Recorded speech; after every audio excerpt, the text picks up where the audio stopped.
మరుగున పడుతున్న అరుదైన కళల్ని కళాకారులు తమ కళారూపాల్ని ప్రదర్శించేందుకు చక్కటి వేదికను అందుబాటులోకి తేవటమే లక్ష్యంగా అమరావతి చిత్రకళా వీధి కార్యక్రమానికి శ్రీకారం చుట్టారు. దేశంలోని వివిధ రాష్ట్రాలకు చెందిన వందలాది కళాకారులు పాల్గొంటున్న ఈ కార్యక్రమాన్ని జాతీయ స్థాయి కళా మహోత్సవంగా నిర్వహిస్తున్నారు. చిత్రలేఖనం, శిల్పకళా ప్రదర్శనలు, సంప్రదాయ, జానపద, గిరిజన, సాంస్కృతిక, సంగీత ప్రదర్శనల సమాహారంగా అమరావతి చిత్రకళా వీధిని తీర్చిదిద్దామంటున్న రాష్ట్ర సృజనాత్మక సాంస్కృతిక సమితి చైర్పర్సన్ తేజస్వి పొడపాటితో ముఖాముఖి. అరుదైన కళలు కళాకారులకు గుంటూరు వేదికైంది. అమరావతి చిత్రకళా వీధి పేరిట నిర్వహిస్తున్నటువంటి గుంటూరులో ఇటు చూసినా కూడా కళాకారులతో అదేవిధంగా కళాభిమానులతో అయితే కళకళలాడుతూ ఉంది. ప్రస్తుతం మనము గుంటూరు విద్యాలయంలో జరుగుతున్నటువంటి అమరావతి చిత్రకళా వేదిక వద్ద ఉన్నాం. ఇక్కడ ప్రస్తుతం మనతో మన సాంస్కృతిక చైర్పర్సన్ అయినటువంటి తేజస్విని గారు ఉన్నారు. ఆమెను అడిగి ఈ అమరావతి చిత్రకళా వీధి ఎందుకు ఏర్పాటు చేశారు, దీన్ని అనుకున్న లక్ష్యం ఏంటి అడిగి తెలుసుకుందాం. మేడం గారు చెప్పండి, ఈరోజు అమరావతి చిత్రకళా వీధి పేరిట ఈ వినూత్న కార్యక్రమం చేపట్టారు. అసలు దీని లక్ష్యం ఏంటి, ఆ వివరాలు. అమరావతి చిత్రకళా వీధి అనేది మన రాష్ట్రంలోనే కాకుండా దేశం నలుమూలల నుంచి వచ్చే కళాకారులందరికీ కూడా ఒక గొప్ప వేదిక సృష్టించడం, వాళ్ళ కళను ప్రపంచానికి పరిచయం చేయడమే ఈ వీధి యొక్క లక్ష్యం అండి.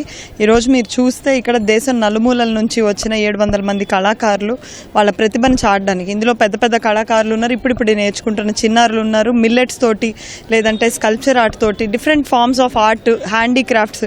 ఇక్కడ మీరు చూసినట్లయితే క్యాండిల్ మేకింగ్, సోప్ మేకింగ్, ఇలాగా రకరకాల కళలు. అసలు ఇన్ని కళలు కేవలం 4 గోడలకే పరిమితం అవుతున్నాయి. వాళ్ళకి ఎంత ప్రతిభ ఉన్నా కూడా అది ప్రపంచానికి చూపించే అవకాశం లేకుండా పోయిందన్న ఉద్దేశంతో ఆంధ్రప్రదేశ్ కల్చర్ కమిషన్ తరఫున పోయిన సంవత్సరం ఈ ఇనిషియేటివ్ తీసుకోవడం జరిగిందండి.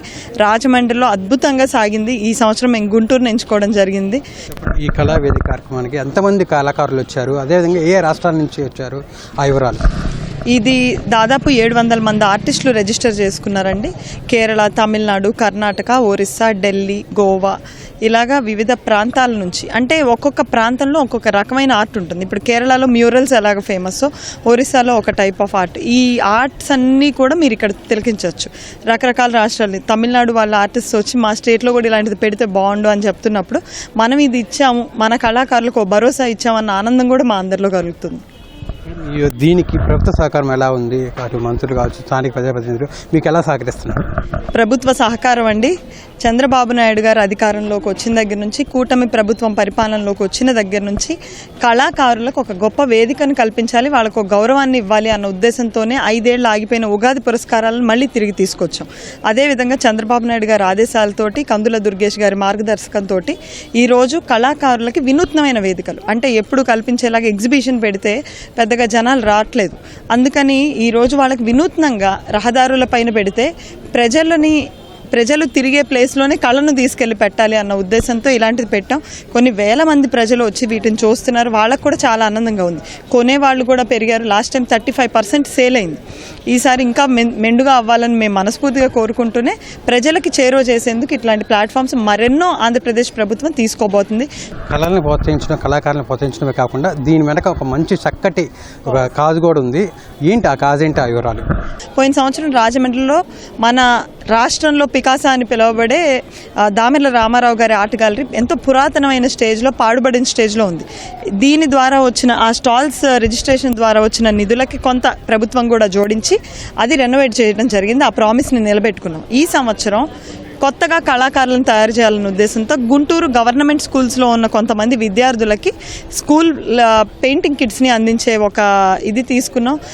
ఎలా ఉంది ఇది కళా ప్రదర్శన ఏర్పాటు చేశారు? చూసిన ఆహుతులు కావచ్చు, ప్రేక్షకులు కావచ్చు, ఎలాంటి స్పందన ఉంది, ఏమనిపిస్తుంది? చాలా ఆనందంగా ఉందండి. నిజం చెప్పాలంటే గుంటూరుని సరికొత్త రూపంలో మనం ప్రపంచానికి పరిచయం చేస్తున్నాం.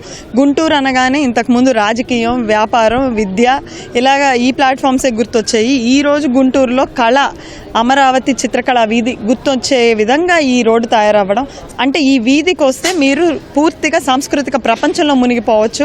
మనమైన కళలు, సంప్రదాయాన్ని భావితరాలు పరిచయటమే కాకుండా వారిలో ఉన్న సృజనాత్మకతను, అదేవిధంగా ప్రతిభని కూడా వెలుగులో తీసుకొచ్చేందుకే ఈ అమరావతి చిత్రకళా వీధిని ఏర్పాటు చేసినట్టు కూడా తేజస్విని గారు చెప్తున్నారు. కెమెరామెన్ కేశవ్తో వీరాంజనేయులు, ఈటీవీ న్యూస్, గుంటూరు.